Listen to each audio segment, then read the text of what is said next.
Okey, Assalamualaikum. Jadi hari ini kita akan tengok tajuk bab 4, polimer bahagian getah asli. Okey, dalam getah asli ini kita akan tengok macam mana getah asli ini dari segi penamaan dia, formulanya, sifatnya, cara untuk jadi penggumpalan lateks, menerangkan proses pemvulkanan getah dan sifat getah tervulkan. Okey. So, kita tengok apa itu lateks. Lateks merupakan cecair berwarna putih yang diperoleh daripada pokok getah. Pokok getah kalau kita toreh dia punya batang tu, kulit tu, jadi keluarlah dia punya susu getah yang kita panggil lateks. So, getah asli ini terdapat dalam lateks. So, lateks ini merupakan sejenis polimer semula jadi yang kita namakan polyisoprena. Dan monomer bagi polyisoprena ialah isoprena atau dengan nama IUPAC dia 2-metil but 1,3-diena. Okay, poli ini maksud dia banyak. Macam politeknik, maksudnya banyak teknik. Jadi kalau polimer maksudnya banyak monomer dalam tu. Okay, polimer maksudnya banyak monomer. So, ini monomer bagi getah asli. So, bila dia bergabung banyak-banyak monomer ni, dia akan membentuk polimer yang bernama polyisoprena. Okey. Ciri-ciri getah asli yang kita dapat daripada pokok getah tadi tu, dia lembut. Lembut kerana dia pepejal putih yang lembut pada suhu bilik. Okey. Dia reaktif kepada bahan kimia. Contohnya dia mudah bertindak balas dengan asid, alkali atau pelarut organik. Bila kita campurkan dia dengan asid ataupun alkali ataupun pelarut organik, ada tindak balas. Okey, dia kenyal. Kenyal. Bila kita pegang dia tu, dia kenyal. Dia bukan keras. Dia boleh melantun balik. Dapat diregang dan kembali kepada asal apabila dilepaskan. Tidak tahan haba. Kalau kamu letak dia di tempat yang panas ataupun kita bakar dia pada suhu yang tinggi, getah asli akan menjadi lembut dan melekit. Okey, kalis air. Getah asli dia tidak telap air. Okey, penebat elektrik. Dia boleh menghalang elektrik daripada mengalirkan arus elektrik. Getah asli dia tidak mengalirkan arus elektrik dan merupakan penebat elektrik yang baik. Tidak mengalirkan arus elektrik. Dan mudah dioksidakan. Mudah dioksidakan ni macam mana? Oksigen di udara akan bertindak balas dengan ikatan ganda dua antara karbon dan menyebabkan getah asli dioksidakan. Jadi bila kita tinggal lama-lama dia dalam keadaan terdedah, kita akan nampak akan ada perubahan lah sebab dia telah dioksidakan. Okey, so penggumpalan lateks. Getah tadi tu, susu getah tadi tu, yang cair tu macam mana dia bergumpal. Lateks dikumpulkan dalam bentuk cecair untuk diproses atau boleh dibiarkan menggumpal dan dipungut sehari selepas penerihan. Penoreh getah, dia lepas dia toreh getah tu, kalau dia tinggalkan dalam masa 1 hari, akan berlaku juga penggumpalan tapi lambat. Ni susu getah yang dia collect ni, masukkan dalam mangkuk dia tu. Okey. Penggumpalan lateks dalam bentuk cecair perlu disegerakan. Kerana selepas terdedah kepada udara untuk beberapa jam, lateks akan mula menggumpal dan berubah menjadi pepejal. Dia akan berubah sendiri selepas beberapa jam. Macam susu yang kita minum lah, susu kotak yang kita minum kan. Kalau kita letak lama kan, dia akan jadi basi dan dia akan bergumpal. So macam tu juga susu getah. So kenapa dia bergumpal? Dia bergumpal sebab bakteria daripada udara masuk dalam lateks. Bakteria tu masuk dalam lateks. So bakteria ini bila dia membiak dalam lateks tu, dia merembeskan asid. Bakteria ni dihasilkan asid. Dia keluarkan asid. So asid yang terhasil itu akan menyebabkan lateks itu jadi tergumpal. Bila asid bertindak balas dengan susu getah, dia akan menjadi penggumpalan. Sama jugalah konsep dia dengan susu yang kita minum. Bila kita letak dia dalam keadaan terdedah, lama-lama dia akan basi sebab ada bakteria yang bertindak balas dalam tu. Dan bakteria itu menyebabkan susu tu jadi bergumpal, berketul-ketul kan. Okey. Ini kita tengok proses penggumpalan lateks. Ini susu getah ni. Susu getah ni dia dalam keadaan cair sekarang ni. Sebab kenapa dia cair? Sebab membran protein yang bercas negatif. Semua cas di sekeliling dia ini ialah cas negatif. So kalau semua cas tu negatif, maka dia tidak akan tertarik antara satu sama lain. Dia menolak. Dia sentiasa menolak cas tu. Bila dia sentiasa menolak, dia tidak akan beku. Dia akan sentiasa cair kan. Menyebabkan zarah getah tertolak apabila mendekati antara satu sama lain. Ini dalam keadaan yang normal lah. So, bila kita biarkan dia dalam keadaan udara yang lama ataupun kita masukkan asid, ion hidrogen yang ada dalam asid tu daripada asid, ion hidrogen daripada asid, dia akan meneutralkan cas negatif tadi tu pada membran protein. Dia neutralkan cas negatif. So, tiada sudah cas negatif. Jadi apa yang berlaku?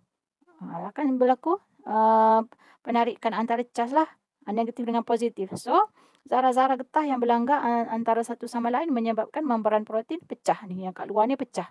Sebab saling berlanggar antara satu sama lain. Sebab dah tertarik dah tadi. Sebab cas dia sudah ada positif dan ada negatif. So, bila sudah pecah, polimer-polimer getah itu bergabung antara satu sama lain dan menyebabkan lateks menggumpal. So, tak ada. Okey, cara kita nak halang susu getah ini daripada menggumpal. Macam mana? Kalau dia terkena asid, dia akan menggumpal. Dia akan berlaku proses penggumpalan. Tapi macam mana kita nak halang dia daripada menggumpal? Ni contoh kan getah beku. Tapi kita tak nak getah beku. Kita nak getah tu sentiasa cair dalam keadaan bentuk susu getah. Ni. Okey, so cara dia kita terbalikkanlah proses dia. Kalau dia terkena asid, dia akan jadi beku. So, tak nak jadi dia beku, kita masukkanlah larutan amonia, yang mana larutan amonia ini ialah sejenis alkali kan. Jadi, larutan alkali iaitu larutan amonia tadi tu, dia mengandungi ion hidroksida. Ion hidroksida ni pun negatif juga, sama dengan membran protein yang ada di sekeliling susu getah tadi, yang dapat meneutralkan asid yang dihasilkan oleh bakteria. So, kalau ada bakteria di udara pun, bila dia masuk dalam susu getah, tapi sebab adanya alkali, so asid yang dihasilkan oleh bakteria itu tadi akan dineutralkan oleh larutan alkali. So, membran protein zarah getah, dia kekal bercas negatif. Dan zarah getah akan kekal tertolak apabila mendekati antara satu sama lain. Okey, kita tengok pula teknik pemvulkanan getah. Apa tu teknik pemvulkanan getah? Ini ialah proses penghasilan getah yang lebih kenyal dan berkualiti. Getah ni kita tahu dia memang kenyal lah. Getah yang terhasil daripada susu getah ni. Tapi kita nak vulkankan dia supaya dia lebih kenyal dan lebih berkualiti melalui penghasilan rangkai silang antara rantai polimer. Getah asli tadi tu dia bersifat lembut, mudah dioksidakan apabila terdedah kepada udara pada jangka masa yang lama kan. Dia tidak dapat digunakan dalam keadaan atau aplikasi yang tertentu. Ada terhad dia, getah asli yang kita baru collect daripada pokok tadi tu, dia ada terhad dia, ada limit dia kegunaan dia.